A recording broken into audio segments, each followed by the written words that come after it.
Menteri. Ya, saya tekun mendengar hanya satu minit saja lagi. Cuma saya ingin tanya dengan Menteri.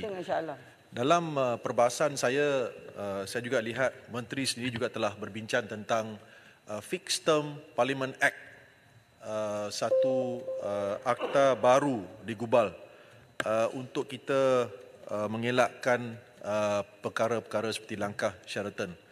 Apakah cadangan Yang Berhormat Menteri berkenaan dengan perkara ini dan bilakah agaknya kita boleh mendengar apa-apa berita tentang Fixed Term Parliament Act yang saya juga percaya disokong oleh ramai daripada sebelah sana termasuklah timbalan Perdana Menteri pertama. Terima kasih.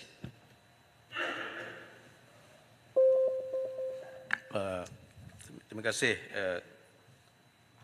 Puan Yang Di-Ketua dan juga terima kasih Menteri mendalam tentang kedua-dua cadangan reform, institutional reform, iaitu pendanaan politik dan juga Whistleblower Act.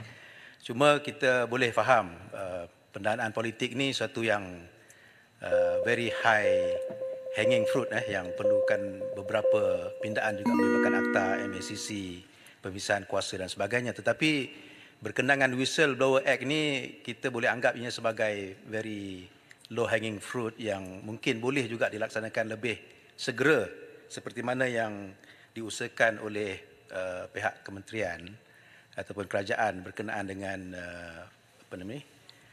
Freedom of Information Act dan juga berkenaan dengan Parliament Services Act.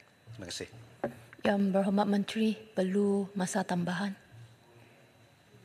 5 minit je lah sebab pukul 4 kita habis 5.30, lagi ada dua menteri dan kita buka 7.27. Kecuali kat Sabah Sarawak buka awal lah. 5 minit lagi. Menteri boleh Boleh jawab? Melaka. 5 minit lagi. Lagi seorang. Saya jawab dua ni dulu boleh? Okey, terima kasih. Minta maaf kalau tak saya boleh jawab secara bertulis. Sebenarnya Yang Berhormat saya jawab Yang Berhormat Shah Alam dulu memang betul.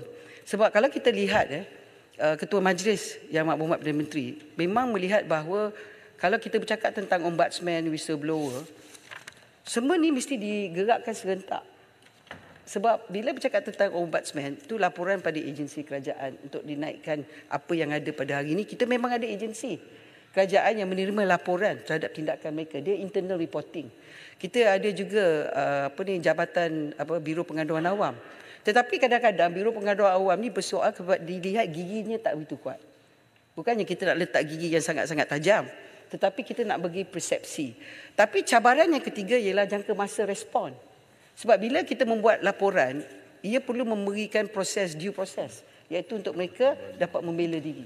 Itu sebab yang saya sebut tadi dalam ucapan saya tentang artificial intelligence, teknologi ini perlu membantu negara-negara, terutama sekali kalau negara Commonwealth serentak nak membuat melihat ini sebagai satu tool iaitu satu sistem yang dapat, mekanisme yang dapat memperkasakan sistem yang ada pada hari ini. Sebab walaupun undang-undang kita tu hebat Yang Berhormat, kita buat sehebat mana, kalau manusia yang nak melaksanakan banyak cabaran. Kalau sistem AI yang membantu manusia dan AI, keberkesanan tu lebih pantas. Sebab saya sebut tadi tidak ada elemen biasness.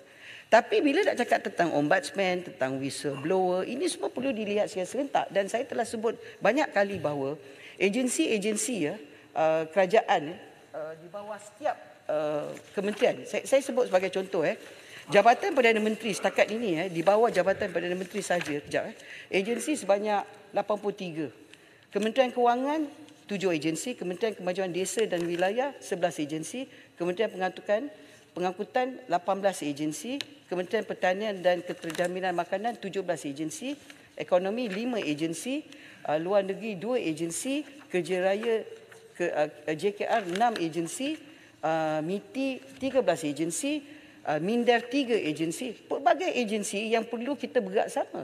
Sebab bila bercakap tentang agensi kerajaan, Biro Pengaduan Awam, whistleblower, yang menjadi pemakainya yang akan dilihat untuk dibuatkan penilaian ialah stakeholders ialah pegawai kerajaan yang terlibat dalam agensi. Jadi perlulah banyak sesi libat urus.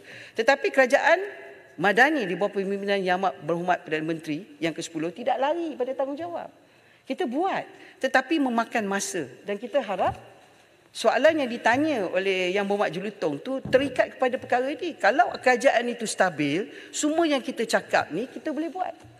Dia tidak boleh dilaksanakan kalau kerajaan sentiasa bertukar.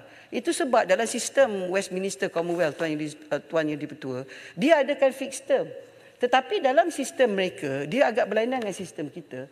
Sebab kita mempunyai sistem raja berperlembagaan. We have a written constitution. Kita ada perlembagaan bertulis yang buat Jelutong. Wahal di negara barat khasnya di England, perlembagaannya tidak bertulis. Itu sebab dia memerlukan undang-undang fixed term.